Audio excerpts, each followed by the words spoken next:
Okay, back again, another requested video about y'all boy Barry. So here we go. As we know, he was born August 4th, 1961, allegedly, in Honolulu, Hawaii, allegedly. The son of Barack Obama I and Stanley Ann Dunham.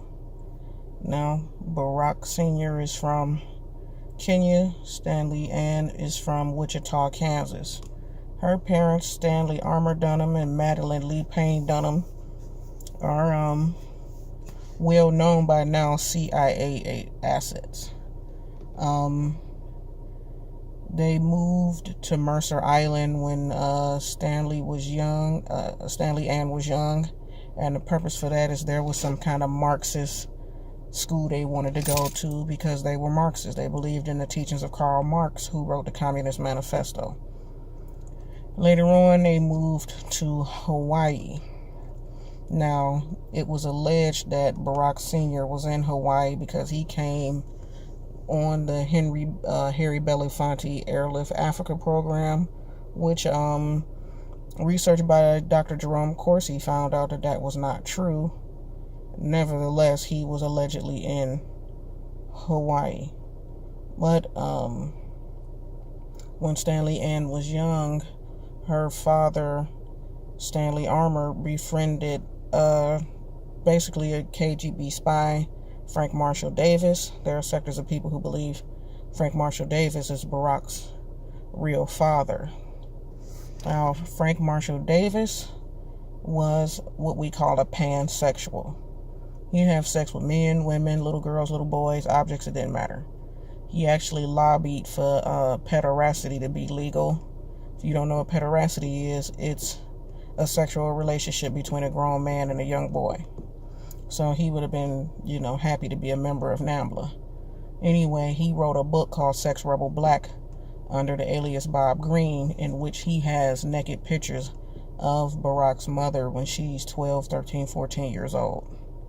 And there's a poem that Barack wrote when he was 10 years old that described what many people think is him being molested by Frank Marshall Davis, who he called Pop. Now, you fast forward to Barack being born. A lot of his father's friends said they never at any period of time seen him and Stanley Ann together. So for them to have been married is ridiculous.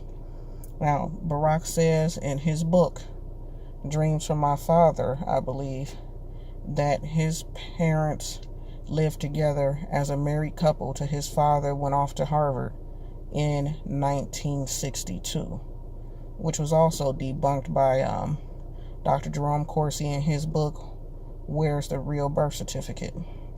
Or Where's the Birth Certificate? Which is a good book. You should check it out. By August 15th of 1961, Stanley Ann was living in Seattle, Washington, attending the University of Washington, and she took Barack with her, who they all called Barry. So, if Barack is his real name, who the freak knows? So, she went to school there, and by the time she came back, Barack Sr. had already left. And they basically never seen him again till 1971. The picture of them together at the airport is a Photoshop. So, who knows if he ever saw him again at all. Fast forward to Barack being around 5 or 6 years old. Stanley Ann marries Lolo Soetoro, another CIA asset, just as Barack Sr. was, from Jakarta, Indonesia. When she gets married, they move to Indonesia. Now, the 1960s, Indonesians didn't allow people to have dual citizenship. And in order to get into schools in Indonesia, you had to be an Indonesian citizen. So, Stanley Ann renounced Barack's U.S. citizenship in order to get him in school. Now, there's a copy of his school transcript out there where it says, name Barry Soetoro, religion Islam, nationality Indonesian. And he went to what they call a madras, where, which is like a like a Muslim version of a Catholic school. And CNN did a report, you might be able to still find it on YouTube, that says back when Barack Obama lived in Indonesia, his name was Barry Soetoro. So he lived in Indonesia for 7 years before he returned back to Hawaii. And his mother almost gave up, renounced her motherhood over him, or whatever you want to call that. But when she tried to take him off of her passport, which would have been, effectively like putting him up for adoption. So she was told not to do that. But while the mother was living in Indonesia, she got involved with a cult that was started by Muhammad Saboud, the Saboud cult, or the cult of the rising sun. Now, a lady that's important in Barack's story, Loretta Fuddy, was also in this cult. So Barack goes back to Hawaii, him and his little sister Maya, who nobody ever talks about, to be raised by who he called Toot and Gramps, which is his grandmother and grandfather. His grandmother was in charge of the largest bank in Honolulu, which was a CIA front, which is they ran money through there. Barack's mother ended up working for the Ford Foundation, which is also a CIA front, with Timothy Geithner's father, Eric. Timothy Geithner was a lobbyist for Goldman Sachs, who ended up being the Treasury Secretary during his first term. Anyway, there's no doubt that Maya was born in Indonesia, yet she has a Hawaiian birth certificate. So that's another thing that comes into play with the birth certificate. In Hawaii, for years, all you had to do was just request one and they would give it to you. So he goes back to be raised by his grandparents, and he goes to an elite high school, Punahou High School. One of his classmates, Mia Maria Pope, came out and said that he basically used to turn tricks with men for drugs. He admitted to being a big-time drug addict in high school, so she basically said he would turn tricks for drugs. She's done several interviews on the subject. Now, he graduates, and as you know, when you graduate as a male, you're supposed to sign up for the Selective Service. Dr. Corsi also found out that his Selective Service form was a forgery also. His looked completely different than everybody else's. His was stamped for September of 1980, and it just says September of 80, and everybody else had the full 4-digit year on it. But another thing important in the birth of Barack Obama, going back to that, was his grandmother, Sarah Hussein Obama, said she was in the hospital room when he was born, along with a half-sister. Now, these two people have never left Mombasa, Kenya. And when Corsi went to Kenya to look into this matter, he was given, they looked up the book where they keep the birth certificates or the birth records in it. And when they got to August 4th of 1961, that page was missing. Then word came down. Corsi was then sent to the U.S. Embassy and held until he was kicked out of the country. Also, the INS keeps track of when people go back and forth into the country on something called micro-niche film. Now, they do it in week increments, so they have 52, of these different micro-niche films. And the week of Barack's birth in 1961 is missing out of the micro-niche film. So that's another thing.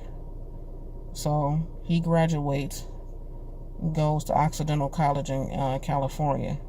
Now there's pictures of him wearing the very ring he wears now as his wedding ring, hugged up with some Pakistani dude. He was a failing student there, almost failed out of school, but somehow he gets into Columbia University, which is bullshit. But, at this period of time is when he met Zbigniew Brzezinski. So, as you can remember, Wayne Allen Root, who went to Columbia at the time, said he'd never seen Barack before, never heard of him, didn't know who he was. Him and 400 other students professors, staff, none of these people knew who he was. Now, Barack traveled back to Indonesia with this dude who a lot of people say was his boyfriend. It's believed he stopped to get his passport because he had become an Indonesian citizen, which, makes it irrelevant to whether he was born here or not once his U.S. citizenship was renounced. In the 1980s, he goes to Pakistan. In the 1980s, American citizens weren't allowed in Pakistan, but yet Barack was. You can also look this up. If you put in Zbigniew Brzezinski and Osama bin Laden, you'll see a picture of them side by side. Now, Brzezinski's Polish, bin Laden's a Saudi, and they look to be having a conversation. Now, one speaks English and Polish, if that's what their language is called, and the other speaks Arabic. And the only person in that equation that would have spoken Arabic, of course, is Barack. So it is believed at that time he was already acting as a CIA asset and he was a go-between. And what started some of my research on this was some guys on a radio show said that he didn't become Barack Obama till 1981, which was when he would have been around 20 years old, which didn't make any sense. But that is when he allegedly stopped using the name Barry Soetoro and took on the name Barack Obama. And, they show pictures of him visiting his family in Kenya. And as you know, the whole time he was a senator, his biographer put Kenyan-born Obama. And it was never corrected up until they decided to run him as president. Now, he then goes off to Harvard University, and there's a man named Khalid Al-Mansour who, through the Saudi king's donation of $20 million,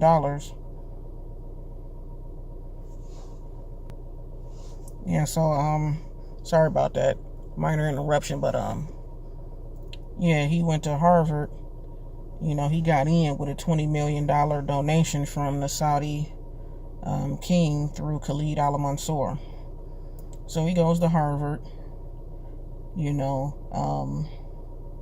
He got to Harvard, I believe, 2 years after Michelle left. So the lie of them meeting at Harvard is nonsense. If that's true, I'm not sure. I haven't looked into, the years they were there, or not. But also, the missing time that he wasn't at Columbia, it said that he was also in Moscow at the Patrice Lumumba University.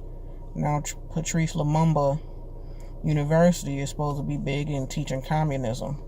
Allegedly, Bill Clinton has some ties to being at that university as well. That's been covered up. So most of these guys are CIA assets, some of them. And they have these set up fake relationships, like Bill and Hillary's relationship is fake. Barack and Michelle's relationship is fake. So, and there's a picture of Barack standing at attention, saluting the Russian flag during the Russian national anthem, but he won't do that for the American flag. So, Barack allegedly graduates from Harvard with a law degree. He practiced one case as a lawyer that was getting a slumlord off with paying a $50 fine for not, fixing up some, project type building back in Chicago. He became a community organizer. He met Bill Ayers and Bernardine Dohrn. A lot of people know, and a lot of people don't know, Bill Ayers is the person who actually wrote his books. He alluded to it without actually fully saying it. But yeah, Barack didn't write those books. Bill Ayers did. And people know that Bill Ayers is a Weather Underground terrorist. And they were, recruiting people that they could get into the government to push communism, which is one of the things Andrew Bart was going to release before he died. So he becomes a community organizer. He works for Acorn. And, Acorn is partly responsible for the 2008 collapse. We know that a lot of mortgages, people defaulted on their mortgages, and that became a big crisis. What Acorn was doing was forcing banks to give people they knew couldn't afford it loans by saying they wouldn't allow them to put a bank in this or that community unless they would give X person a loan, even though this person obviously didn't have the financial means to be able to afford it. So as millions of people became upside down on their mortgage because they were given loans they shouldn't have gotten, through Acorn. Also them going around registering people to vote falsely. That's where a lot of you dead people and pets and dead dogs and dead people and prisoners got put on the voting rolls, obviously, for we know what party. So he never, according to him, intended to run for president, but there was a plan for there to be a black president for years in the making. It was supposed to be Jesse Jackson Jr., but Jesse Jackson Jr. is bipolar, so they couldn't use him. They found out he was crazy early on. There's also information from 2 Israeli Mossad agents who talked of, they called him a young Indonesian man that is being groomed to be president. Now, as I said on Axe's channel before, the actor Harry Lennox, said that he is the one who groomed him and, the way he speaks, his voice inflection, the hand gestures, because he's a Shakespearean trained actor. So if you ever seen Harry Lennox, watch the 5 Heartbeats. He's the light-skinned dude called Dresser. He plays Commander Locke in the Matrix movies. He was that general in the Superman movie, the one with Henry Cavill. And you listen to how he talks and his mannerisms, and basically you could see him playing Barack in the movie. So Barack basically acts like him. Michelle's parents were best friends with Jesse Jackson. So, through that, she got a lot of jobs. They said she was one of the laziest people you ever could meet. She sat around at her desk reading the Jet magazine all day. So, through that download club at the Trinity United Church is how they got hooked up for her to be his beard. As I said before, he had a lifetime membership at a Chicago bathhouse called Man's Country. And he also had some membership at some seedy place where old white men would get with young black dudes called the Purple Hotel Room.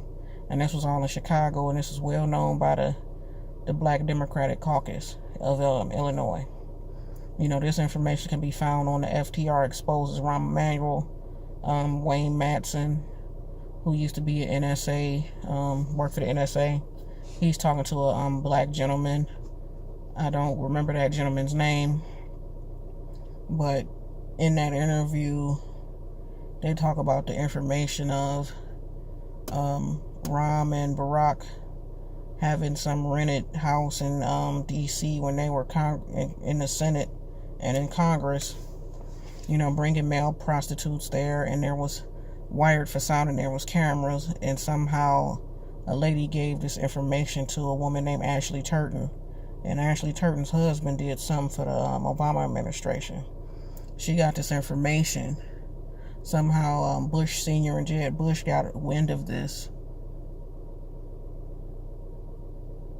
and went to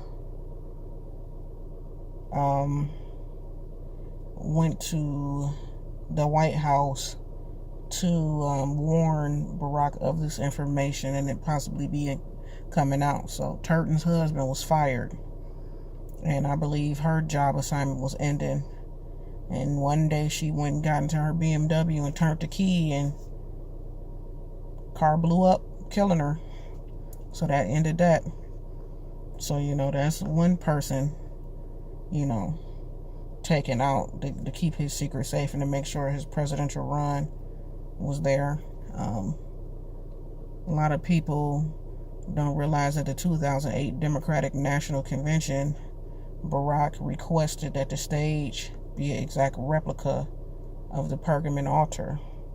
Now, the Pergamon altar is mentioned in Revelations chapter 2, 12 and 13, I believe, where it says, I know where Satan dwells, and I even know where his throne is. It's in Pergamon. So the Pergamon altar is like the throne of Satan. So he wanted the Democratic National Convention stage to be an exact replica of the throne of Satan. And also, if you look at overhead, there's a white horse. Now, we know the Denver Broncos, they have a horse as their mascot, but, this white horse, the Antichrist rides a white horse. So this is where a lot of people get their ties to them believing that, he's the Antichrist. So, you fast forward to him, running for president and the whole battle with Hillary Clinton. Some of the information that I, mentioned on Access Channel came from people who worked in Hillary's campaign. So nothing that Axe said as far as him working for Barack's campaign or any of that I can dispute because I didn't work for his campaign. So I can't discount nothing he said, and he's not a liar, so that's why I didn't have any objection to anything he said. I just know from the angle of these people in Hillary's campaign talking about how they witnessed the new Black Panther Party outside of polls threatening people not to come in there if they were voting for Hillary, when they were showing vote counts and showing that she had more votes but he got the delegates. So it's all, it might have just been a fail-safe plan in case he didn't win the nomination. I don't know, but I know that there was a petition filed by Hillary's campaign over this situation and the caucuses and the delegates and the voter fraud they said was happening. The two super delegates that were supposed to call the petition to the floor was Stephanie Tubbs Jones and Bill Gwatney. And this was leading up to the week of the Democratic National Convention in August. And I'm from Cleveland, Ohio, and that's where Stephanie Tubbs Jones was the rep. I didn't live in her district, but she was our congresswoman. Bill Gwatney was shot 3 times in the chest the day after agreeing to be the superdelegate, and he was killed, and there was never no motive, and the guy who killed him basically did suicide by cop. Either the next day after that or a couple days later, Stephanie Tubbs Jones dies of an unexpected brain aneurysm. And needless to say, neither of them can call this petition to the floor. So everything goes by plan. Then you fast forward to John McCain. The campaign, John McCain's racist, John McCain's incompetent. They made fun of his injuries that he got when he was a POW. Another thing they did is because John McCain was born in on the Panama Canal, they made him show his birth certificate. Now, John McCain's parents were both American citizens. So, his parents both being American citizens, it didn't matter that he was born. And he was born on a military base. Now, at the same time, they tried to say, okay, John showed his birth certificate, you show yours. They refused.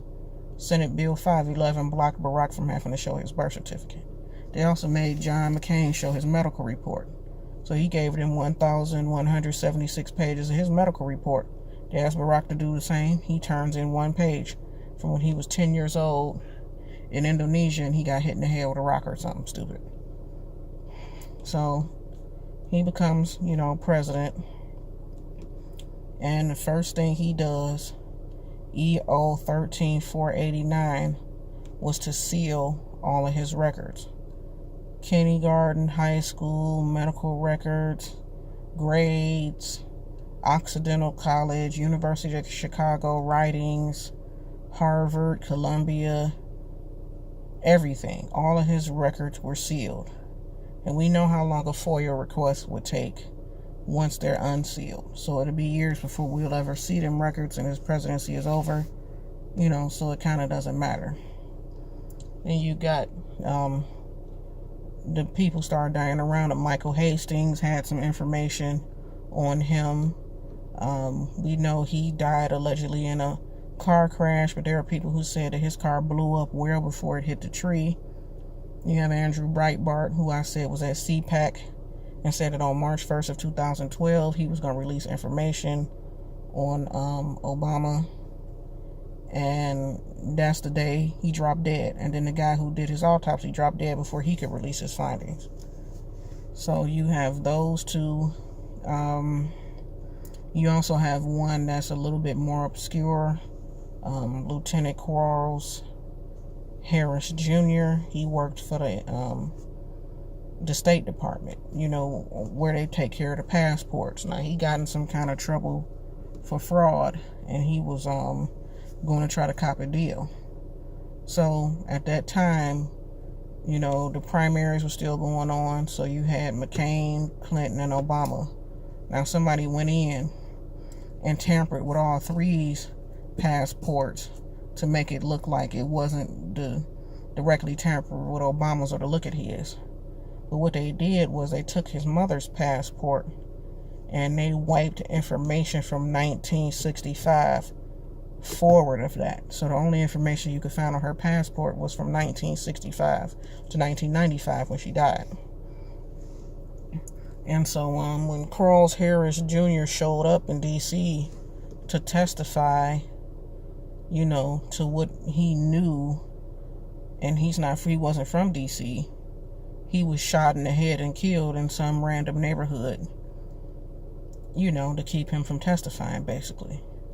Then you have Donald Young, Larry Bland, and Spencer. They all went to the Trinity Church of Christ.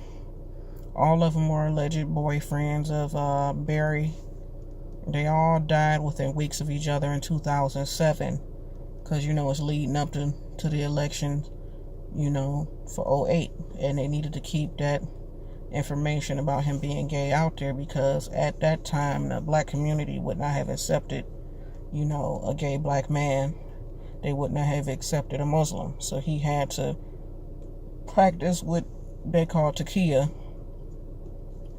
And you can go back and watch videos, and I believe it's Bridget Gabriel talking about how he bowed to the Saudi king and how it's inappropriate for another, leader of a nation to do so. It's one thing to shake their hand and kind of give a head nod like all other presidents, but he completely bowed to him, and the Muslim world saw that as Barack showing acquiescence as American to the U.S. to Islam.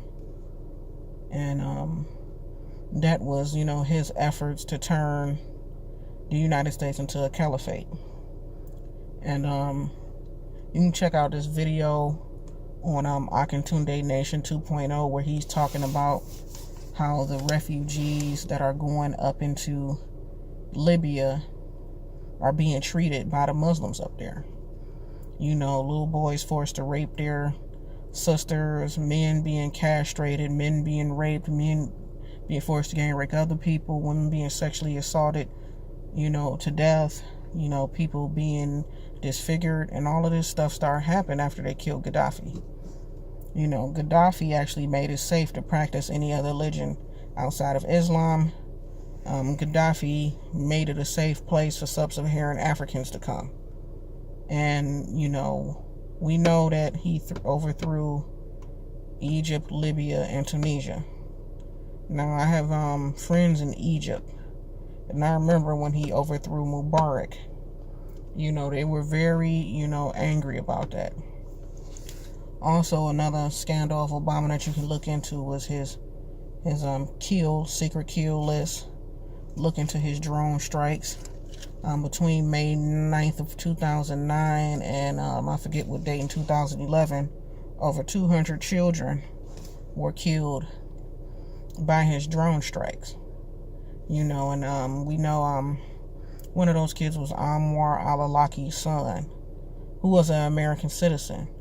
He was in Yemen with his cousin, and him and his cousin, they dropped a drone right on him. He blew up the children's hospital in Syria. He dropped drone strikes on weddings, which would be high collateral damage because women and children would be there, and it was. So, there are a lot of things he did that he got away of. The IRS scandal, Wayne Allen Root, Ben Carson, they were both audited within that scandal. The VA hospital scandal, the whole thing with Obamacare and that bullshit, the deal with Iran, the $10 billion on a pallet that was sent over there that they claimed disappeared. J. Christopher Stevens was actually in Benghazi doing an arms deal, and he did not agree with arming the Taliban because they told him basically once they, completed the agenda they were set to do, that they would use those arms on American citizens. He constantly lobbied for help.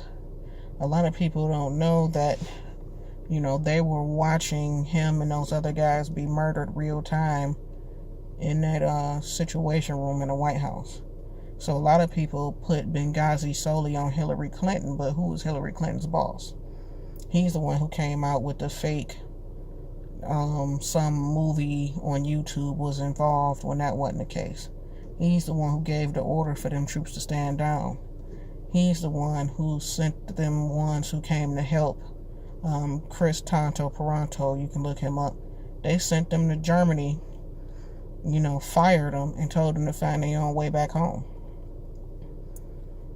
So that's just some of the info I have on him. I'll probably make another video because even though this one is pretty long, there's a lot to be said about him and who he really is and who he's pretending to be, and even what he's out there doing now, even though he's not president. I mean, he's operating as we speak a shadow government. None of the presidents that left office stayed in D.C. They all went back home, but for some reason, he's still in D.C. So, I'll catch y'all next time on part 2 of this video. Peace out.